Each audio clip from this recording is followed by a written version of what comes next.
오늘은 스가랴서 14장 9절에서 15절까지 말씀인데요. 축복과 저주로 나눠지다라는 제목으로 같이 함께 말씀을 좀 나누겠습니다. 여러분, 만약에 음주운전을 하면 사형을 당하게 된다, 이런 법이 생기면 사람들이 음주운전을 하게 될까요? 뭐 지금은 이제 음주운전해도 우리 그렇게 심각한 어떤 처벌을 받지는 않잖아요, 그죠? 그런데 만약에 이제 법이 음주운전하면 뭐 혈중 알코올 농도가 몇 프로다, 이런 거 전혀 상관없이 무조건 그냥 사형 이런 법이 생긴다면 사람들이 음주운전을 하게 될까요? 아마 하지 않을 겁니다, 그죠? 네. 그 정도의 처벌을 받게 된다고 할 때 그걸 어기고 음주운전을 할 수 있는 사람은 그렇게 많지 않을 겁니다. 대부분의 사람들은 내가 이제 절대로 음주운전하면 안 되겠구나, 이렇게 생각하면서 살아가게 될 겁니다. 또 여러분, 우리가 어떤 다리를 건너야 되는데 지금 그 다리가 무너지고 있다고 한번 생각을 해보세요. 그러면 여러분, 그 다리를 건너시겠습니까? 지금 눈앞에서 막 무너지고 있는 다리를 건너야 하지만 근데 그 다리가 무너지고 있어요. 그러면 건너시겠습니까? 그걸 본 이상 그 다리를 건너는 사람은 없을 겁니다, 그죠? 정말 정신이 나갔거나 아니면 위험을 즐기는 사람이 아니고서는 그런 다리를 건널 사람은 아무도 없을 겁니다. 여러분, 이렇게 우리가 어떤 미리 위험을 감지하거나 아니면 무서운 어떤 징계를 받는다라는 사실을 알았을 때 그런 일이 우리 삶에 일어나지 않도록 우리는 주의를 하면서 삶을 살아가게 될 겁니다. 그래서 여러분, 성경을 보시면 마지막 때 하나님께서 세상을 심판하신다고 하는 내용들이 여러 곳에서 기록됩니다. 그런데 여러분, 성경에서 그런 세상을 향한 심판의 모습, 이 모습을 기록하고 있는 이유가 있습니다.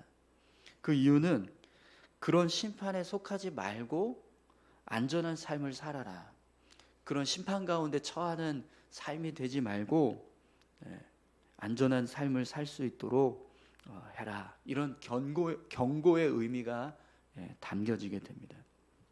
마지막 때에 이런 심판이 임하게 될 것이다. 그러니 그런 심판에 속한 자가 되지 않도록 주의하면서 살아라.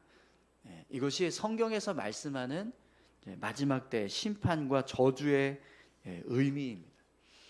그래서 여러분, 오늘 본문 말씀에도 보면 하나님께서 세상을 심판하시는 모습을 기록하고 있습니다.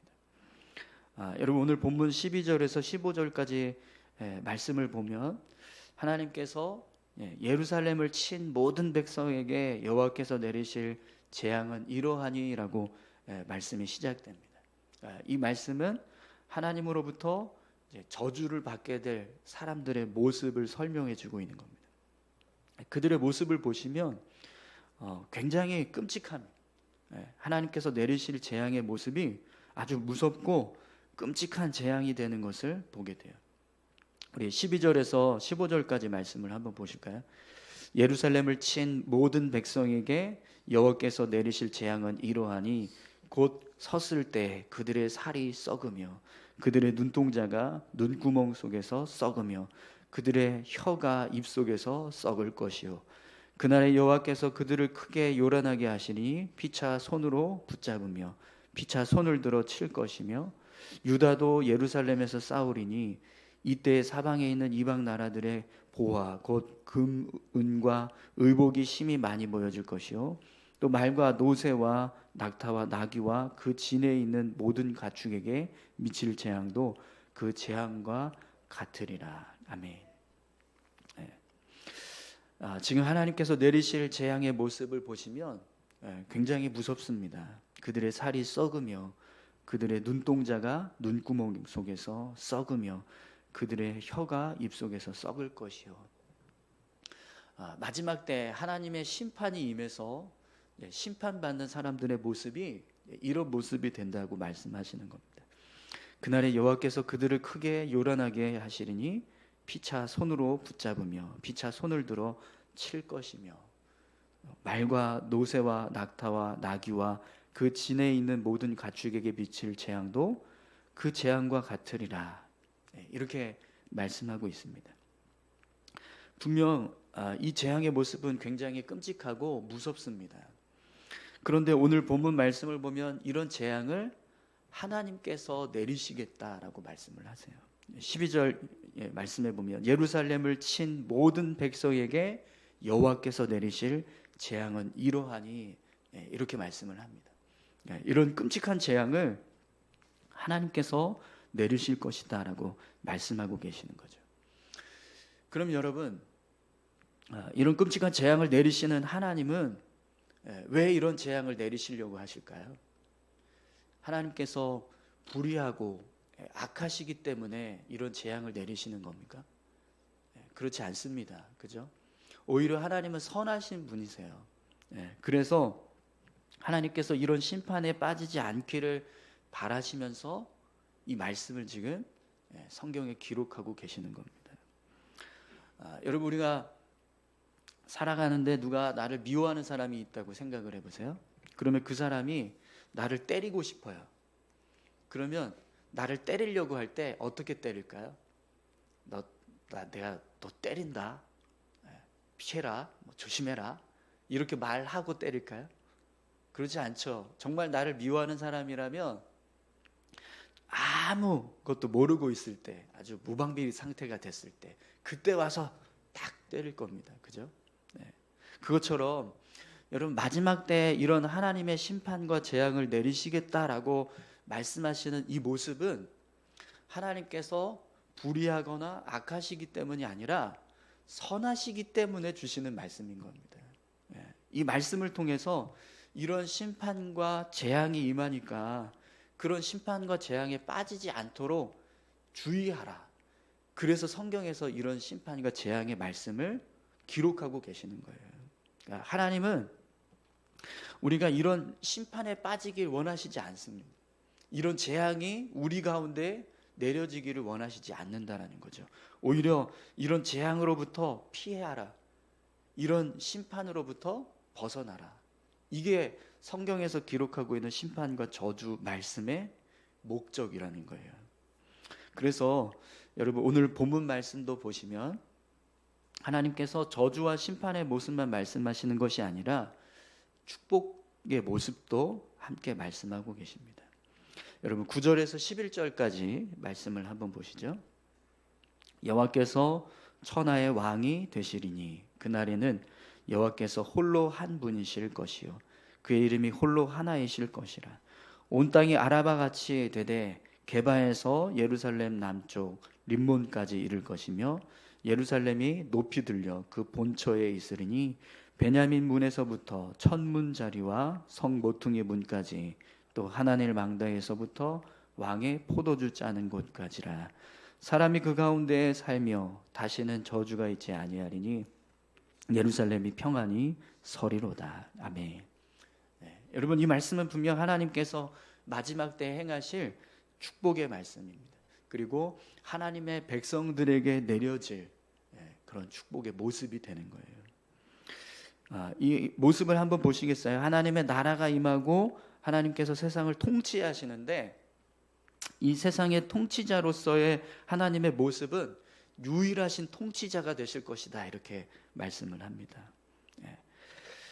그날에는 여호와께서 홀로 한 분이실 것이요 그의 이름이 홀로 하나이실 것이다, 이렇게 말씀하고 계시죠. 이 모습은 하나님께서 유일하게 이 세상을 다스리시는 어떤 왕의 모습으로 서신다라는 겁니다. 더 이상 이 세상을 주관하는 어떤 왕도 없이 아주 분명하게 하나님께서 이 세상을 다스리는 모습이 되실 것이다, 이렇게 말씀하시는 거죠. 또 하나님께서 다스리시는 그 모습을 보면 풍요와 번영이 충만합니다. 온 땅이 아라바 같겠고 게바에서 림몬까지 베냐민 문에서 성 모퉁이 문까지 하나넬 망대에서 왕의 포도주 짜는 곳까지 온 세상이 평안으로 가득 차게 될 것이다. 이렇게 말씀을 하고 계십니다. 여러분, 오늘 저와 여러분들이 이런 하나님 나라에 들어가서 살 수 있는 하나님의 자녀들이 다 되시기를 축원합니다. 분명 하나님은요, 이런 축복과 저주의 모습을 통해서 우리가 어떤 모습으로 살아야 할지를 미리 말씀해 주고 계십니다. 그럼 여러분, 우리가 지혜로운 사람이라면 이 두 가지 이 모습을 볼 때 어떤 모습으로 삶을 살아야 될까요? 저주받는 자의 모습에 속하지 않도록, 그죠? 하나님을 믿고 또 하나님 나라에 속한 자가 되기 위해서 노력하면서 살아야 합니다.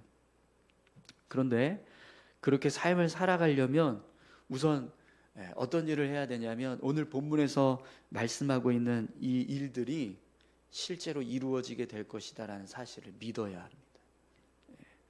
그리고 언젠가 우리 삶에서 이런 일이 일어나게 될 것을 믿고 그 말씀을 붙잡고 살아가는 거죠. 사랑하는 성도 여러분, 오늘 저와 여러분들이 하나님께서 말씀하시는 이 축복과 저주의 말씀을 믿고 이 말씀대로 마지막 때를 잘 준비하는 자가 되시기를 바랍니다. 그런데 여러분, 우리가 한 가지 기억해야 할 것이 있습니다. 그것은요, 우리가 언젠가 하나님 앞에 섰을 때 이렇게 축복과 저주를 받는 모습으로 나눠지게 되는데, 이 나눠지게 되는 이 결정을 언제 하게 되냐면 그때 가서 하는 것이 아니라 지금 우리가 이 땅에서 사는 동안에 결정이 된다는 겁니다.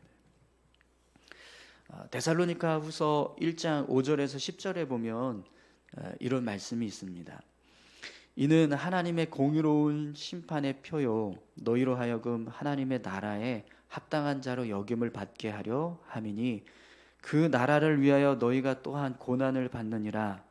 너희로 환난을 받게 하는 자들에게는 환난으로 갚으시고 환난을 받는 너희에게는 우리와 함께 안식으로 갚으시리니 갚으시는 것이 하나님의 공의시니 주 예수께서 자기의 능력의 천사들과 함께 하늘로부터 불꽃 가운데 나타나실 때 하나님을 모르는 자들과 우리 주 예수의 복음에 복종하지 않는 자들에게 형벌을 내리시리니 이런 자들은 주의 얼굴과 그의 힘의 영광을 떠나 영원한 멸망의 형벌을 받으리로다. 그날에 그가 강림하사 그의 성도들에게 영광을 받으시고 모든 믿는 자들에게서 놀랍게 여김을 얻으시리니 이는 우리의 증거가 너희에게 믿어졌음이라. 아멘. 우리가 하나님 앞에서 심판을 받는데 이 심판의 모습이 이 땅에서 우리가 어떤 모습으로 삶을 살았느냐에 따라서 판결을 받게 된다고 말씀합니다. 우리가 믿음을 지키기 위해서 고난을 당하고 환난을 받지만 그것을 잘 견디고 인내하면서 끝까지 우리의 믿음을 지켰을 때 그 믿음이 우리가 하나님 앞에 설 수 있는 증거가 된다고 말씀을 합니다. 그러나 이 땅에서 하나님 앞에 믿음의 삶을 살지 않고 세상에 속해서 삶을 살아가는 모습이 되면 결국에는 그 모습 때문에 심판을 받게 된다는 거죠.